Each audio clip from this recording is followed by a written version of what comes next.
Welcome back.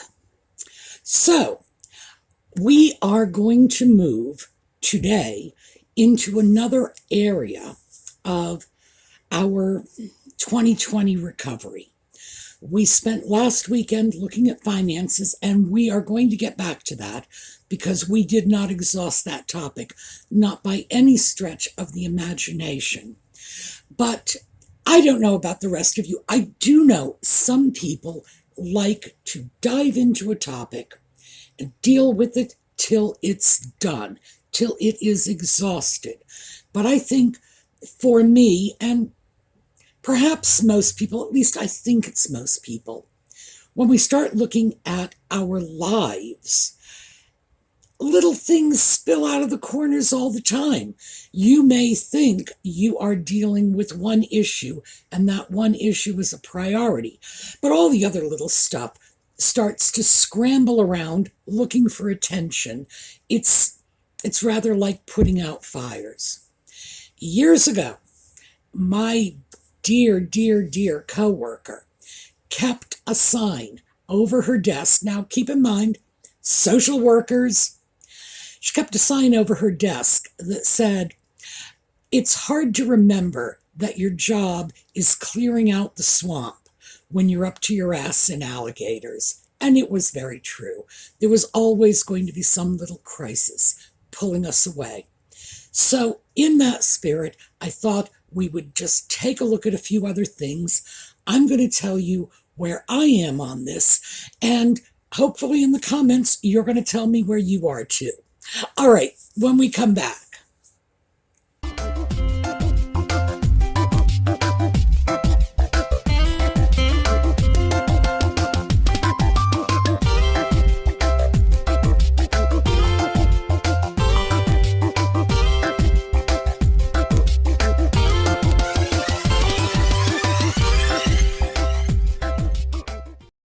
Well, perhaps you noticed there's no Audie with us right now.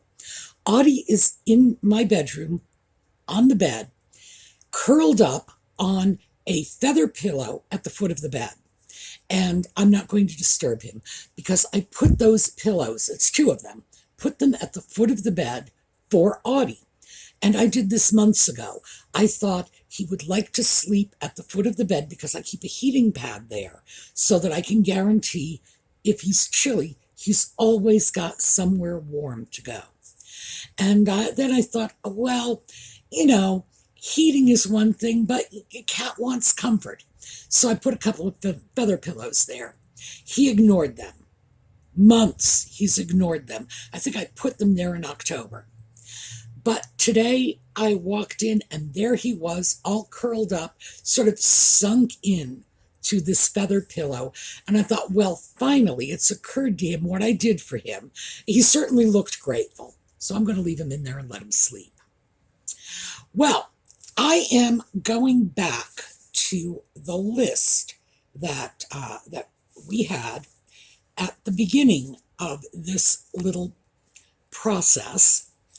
And if you will recall, I took this list from one of my substance abuse counseling courses. And I thought, it's good, it works, because it designates a number of discrete areas in your life that tend to be impacted by any kind of problems you might have. In the case of that course, it was substance abuse.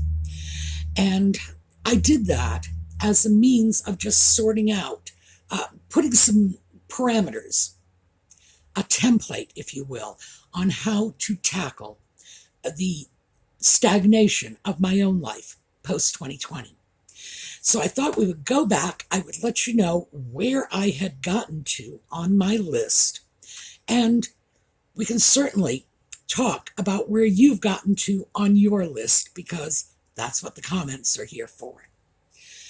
So, one of my biggest issues was physical. I gained a lot of weight after 2020, and I haven't been walking. In 2020, I couldn't walk. They wouldn't let you. The gyms were not open. I know this is going to sound a little crazy, but It's what worked for me. When I wanted to get a little extra exercise, there were buildings I would go to in the community that had flights of stairs, public buildings. One of them was a medical center, and they have a wonderful flight of stairs because it's separated. So you get half a flight, then you walk halfway across the building, you get another half a flight. So I could take the stairs in half flights if I wanted to. And additionally, there's a physical therapist in that building who is friends with my physical therapist. And my physical therapist called his friend and said, I have a patient who's going to be walking stairs in your building. If anything happens, just, will you take care of her? And this other physical therapist said, yeah, sure. Just tell her, knock on our door if she needs us. That was great. The other building I used was the hospital. Now, the reason why it seemed very obvious to me, in fact, if I was going to be walking up and down stairs and I was doing this immediately following knee replacement surgery, if anything went wrong, I wanted to be somewhere I could get immediate medical attention. I'd never had knee replacement surgery before. I didn't know what to expect. But then, of course, 2020 rolled around, and you couldn't even go into the hospital. The doors were locked. You had to knock, and people would let you in. Same thing with the medical building. So I just found that to be ridiculously limiting, because I know for some people, their method of exercise involves equipment, or, they're walking a stair stepper or they're riding a bike. For me, it was always walking, which was something I could do anywhere, anytime. If the mood hits me, out the door and I'm walking, what's the big deal? And it was very, sort of mentally unsettling to see that something I considered so basic had been snatched out from under me. And I think that was part of that whole apathy that set in. When I hit that point, as I said before, it's like, oh, well, we're all going to die of COVID. Who cares? It was an aberrant period in time. And my thought processes were equally aberrant. So that's what I am looking at now. And now I need knee replacement surgery on the other knee. However, the last knee replacement surgery, I was 4 years younger. And that doesn't sound like much to me. The difference is under 65, over 65. It's a big difference to the doctors and the insurance companies. So what I am doing now is going from one specialist to another until eventually somebody clears me for surgery. Let's see, I have seen a vein specialist, a kidney specialist, a sleep apnea specialist. Nothing wrong with me. All three of these doctors basically said, there's nothing wrong with you. Why are you here? On the list now is a COPD specialist. They're going to send me home too. And a lymph node function specialist. But I guess you hit a certain point and people are a little reluctant to get involved in surgery. So I'm trotting from one doctor to another, getting a clean bill of health so that I can go in, get some surgery that I had successfully, well, not just successfully. Those of you who have been following the channel for 4 years probably realize that I never missed a single video in that period. I had knee replacement surgery on a Wednesday and made a video on the following Thursday. So I was like the poster child for quick recovery. So for me, this seems like a great deal of foolishness. But I have to do it. These are the hoops I have to jump through in order to get the knee replacement surgery that I need so I can walk. So that's where I am in terms of medical. And it's like I say, it's a process. I am hoping that it will resolve itself reasonably quickly. But one of the obstacles I'm up against in this area, and I've said this many times, I am in the middle of nowhere, south central Pennsylvania. My Mount Holly Springs is my closest town. It has 2 stoplights. There you go. It doesn't even have a bank, not anymore. It doesn't have a dry cleaner. It's got like 3 hairdressers, 2 barbers, and probably half a dozen restaurants. But no dry cleaner, no bank. So it's a very small town. And as a consequence, it can be very difficult to find the specialists I need. And I usually have to go into another town for them. So it's becoming a process. That is my update on what's going on, which is mostly why I have no progress to share with you. However, I do have progress on cleaning. I started with my bedroom, cleaned out the closet, cleaned out the dresser, cleaned out the shoes. It took 3 weeks for the charity to whom I was donating my clothing to come and get them. So that was a little bit of a problem. They said, well, we'll be by Monday. And I was like, okay, get my bags out. And then I got an email saying, well, we didn't make it, but we'll make it the next Monday. Again, get the bags out. And finally, the 3rd Monday they came, which is really good because the 2 previous Mondays, it had rained/snowed both Mondays. And I didn't like the idea of leaving clothing, even though they were carefully sealed in plastic bags. I didn't like leaving them out in the weather. But the good news is all of the clothing that left the closets is going somewhere. It's going to benefit charity. I'm feeling very good about this. The bad news is you were with me through the shoe cleaning out. And of course, the first thing I did once I cleared out my shoes was I went out and bought another pair of shoes. The thing is, I'm not trying to turn into a minimalist. That's not what's going on here.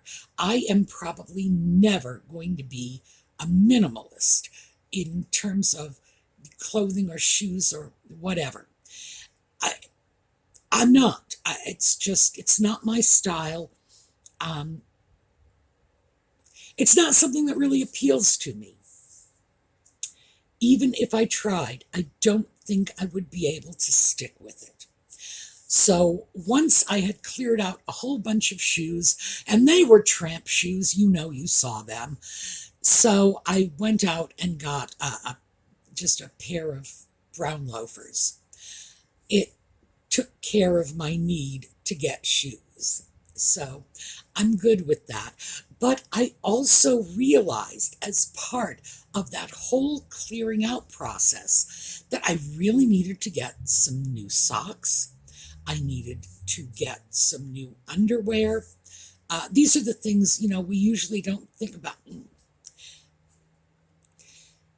Whenever anybody has a baby in the family, one of the things I have always done is I have given them things like socks and underwear, because that's what little kids need desperately, but nobody ever wants to buy them, especially if it's little girls.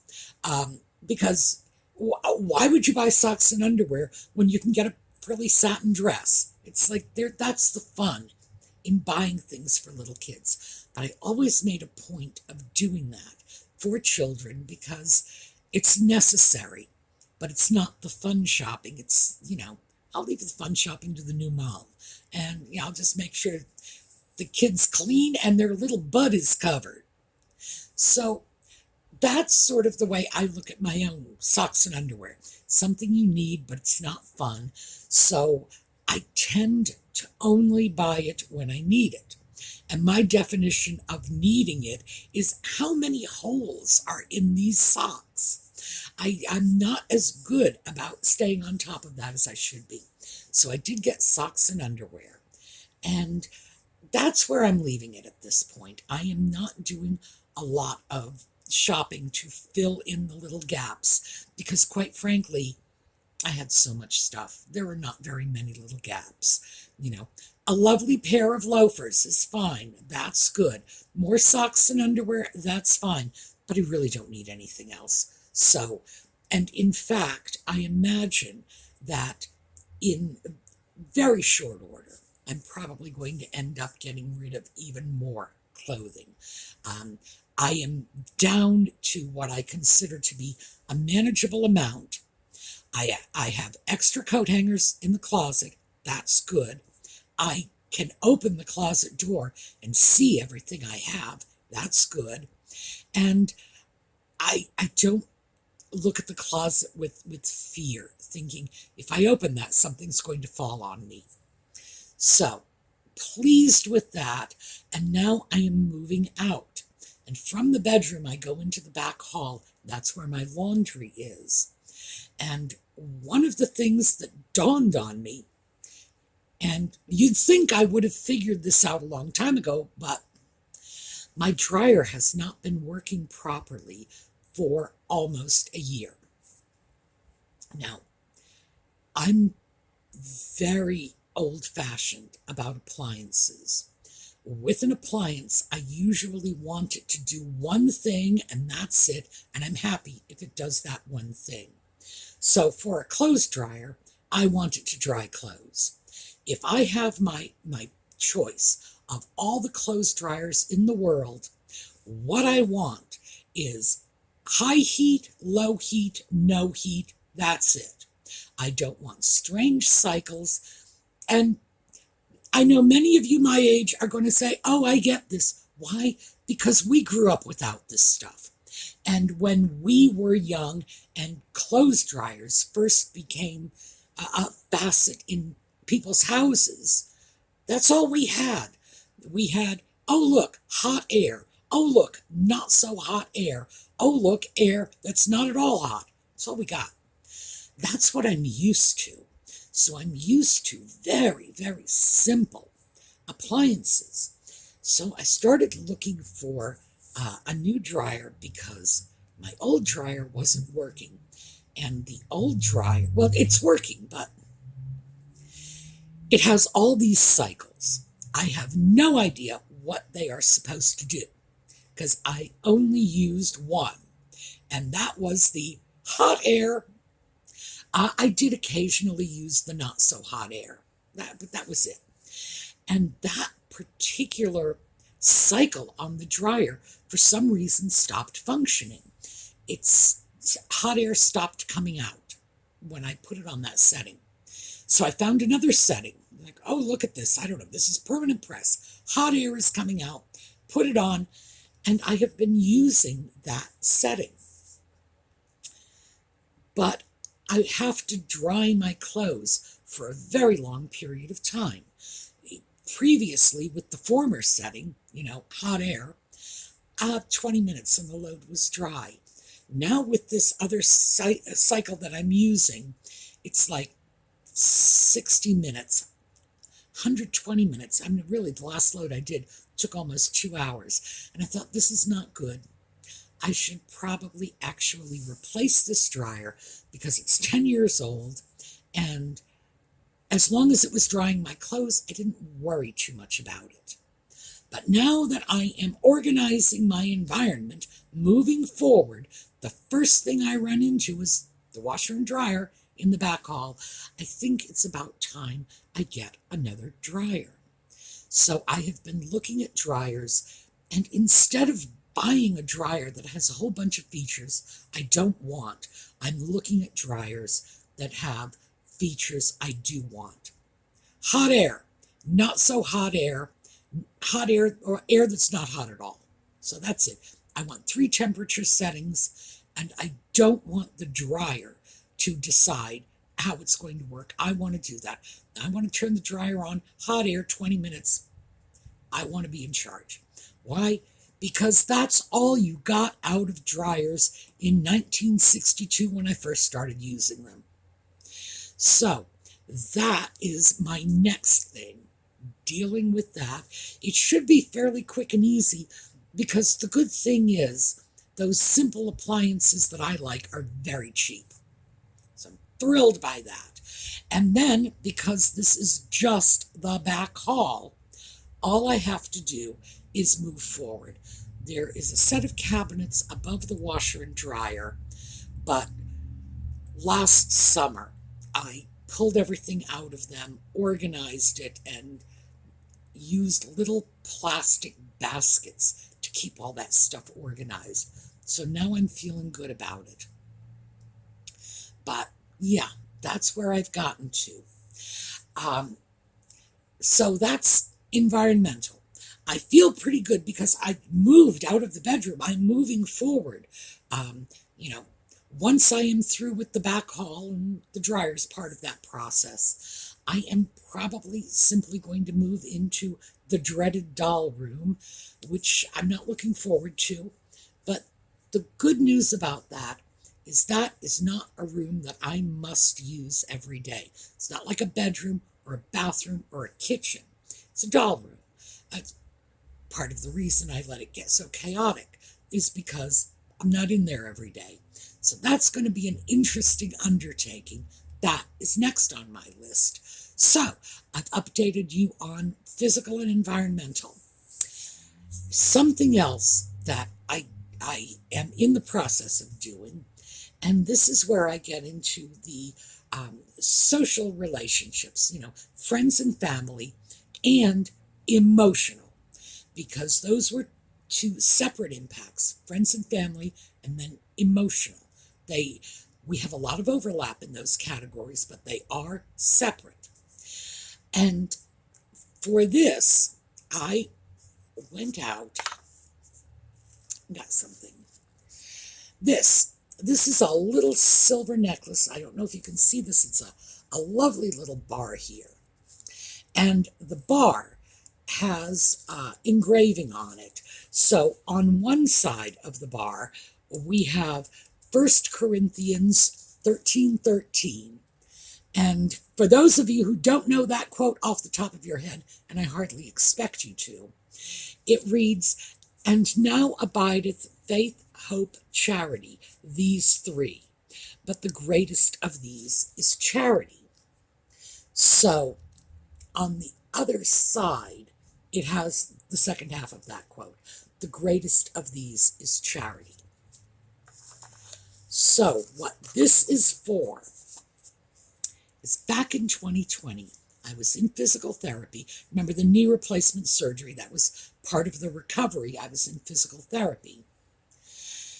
And I happened to mention to the public relations director of the physical therapy center, we were just chatting one morning, and I said, this pandemic is making me nuts because I have not touched a human being in months. And she just reached out and gave me a big hug. And it was very validating. It was so kind of her to do that, but that's who she is. She's just a very kind person. And for me, what I took from that, what I got from that was the world may be going to hell in a handcart, but you're still connected. Because that was what I was missing. I was missing that sense of connection with other humans. Now, I am not ordinarily a hugger. This woman is. She is just hugs all over the place. But I am not accustomed to the level of personal isolation we all experienced in 2020. Yeah, I don't go hugging strangers off the streets, but if somebody comes by with a baby in a stroller, of course I'm going to bend over and I'm going to tickle the baby's belly or whatever. There are a lot of ways in which you have physical connections with people that doesn't mean you're off hugging strangers. somewhere between, oh, I hug everybody I see, and eek, don't touch me. And that's where I fall. So the reason I got this is the woman's name is Charity. She is religious, by the way, so not only will this not offend her, I'm sure she'll appreciate it. And I just wanted to do something, just a thank you to Charity for having been there, for having reached out at that time. So this is my social, friendship, sort of emotional, those two categories with one little symbolic action. That's what I wanted to talk about now. I believe very strongly in the value of symbolic actions. The things that give us a sense of affirmation do not have to be huge. You do not have to climb to the top of Mount Everest to feel validated. Sometimes it is something so small. And I have decided that I am going to take a look at once a month. Just, I need to do something that reminds me that there is a whole world out there that I used to be connected to. And I need to make some small effort to reestablish that connection. In this case, it's a little present, it's a little thank you gift, and it's not so much about the gift as it is about the statement the gift makes. Thank you for being there for me, Charity, when I needed you. And that, I hope she likes it, but that makes me feel good. It makes me feel validated that I am tying up a loose end, so to speak, paying back something somebody did for me at that period when doing things for other people was just not on our agenda.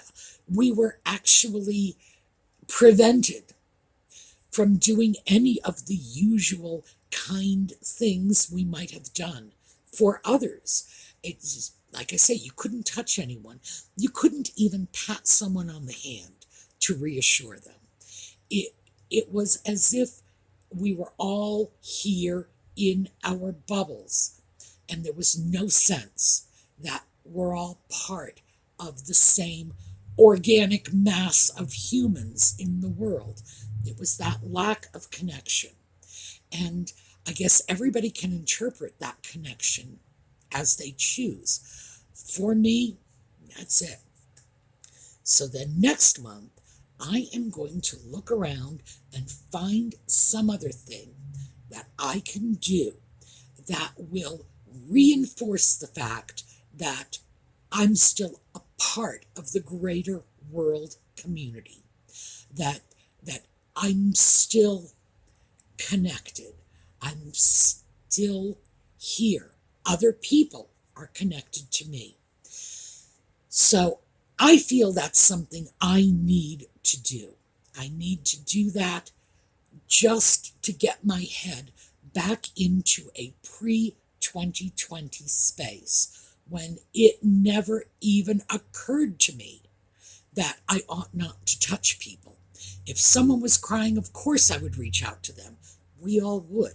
Now if somebody's crying, it's like you take a step back and say, oh my goodness, get away from me. There's like tears, biological material. I bet there are germs in those things. It's part of my effort to reclaim that little slice of my humanity that got chopped off with the coming of the pandemic. So I wanted to share that with you.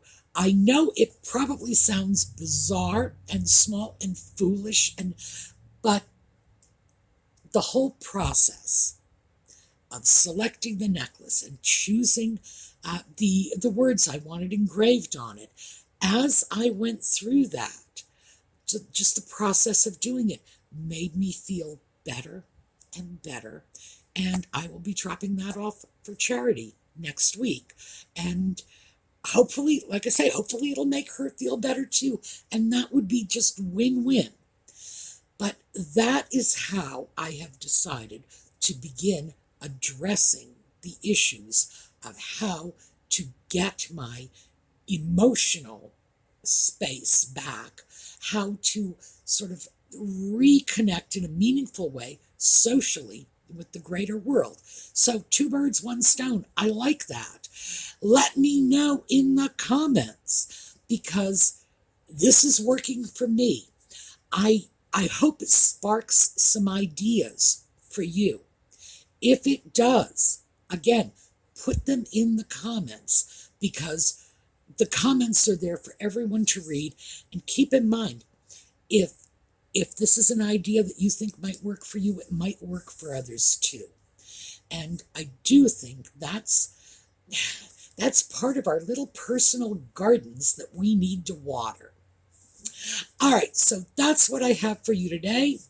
I will see you all tomorrow when we are going to continue with our Let's Distance Ourselves from 2020 project. Meantime, let's take a look at a slideshow on the way out and have a terrific day.